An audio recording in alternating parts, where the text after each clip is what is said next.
When I first set eyes on the land, it was nothing more than a barren stretch of dirt, an empty wasteland that no one wanted.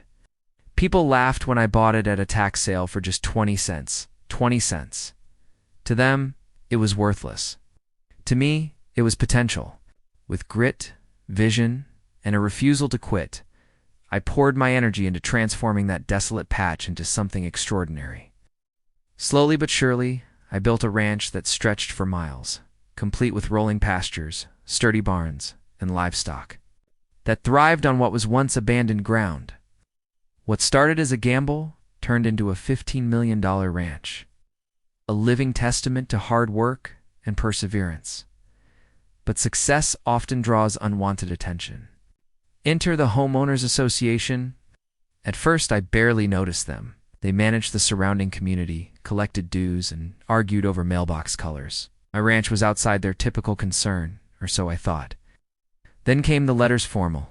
Notices claiming I had violated community standards. According to them, my livestock was a nuisance. My fencing was non-compliant, and my barns were unauthorized structures. But it didn't matter that my property wasn't. Even within their original charter, they wanted control. And worse, they wanted me gone. I attended a board meeting to set the record straight. The room was tense, filled with neighbors whispering as I took my seat.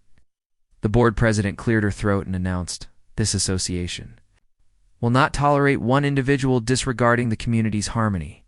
I explained calmly but firmly that I had built everything legally, that my ranch had increased local property values, and that I owed them nothing. My words fell on deaf ears. They voted to issue escalating fines and even threaten foreclosure proceedings. That was the moment I knew this wasn't about rules. It was about power. They saw a man who had turned nothing into something monumental, and they couldn't stand that I had done it without their blessing. But I wasn't about to let them bulldoze years of sweat and sacrifice. I hired a lawyer, gathered every permit, indeed, and prepared for battle. The case went public, and soon. The story of the 20-cent rancher was everywhere. Neighbors who once sided with the HOA began questioning its motives. Reporters came out to see the ranch, marveling at its transformation. And when the judge finally ruled, the verdict was clear. The HOA had no authority over my property. Their case collapsed, their fines dissolved, and their attempt to kick me out backfired spectacularly. Now, when I walk across my land, I see more than fields and fences. I see victory. What began as a forgotten wasteland is now a thriving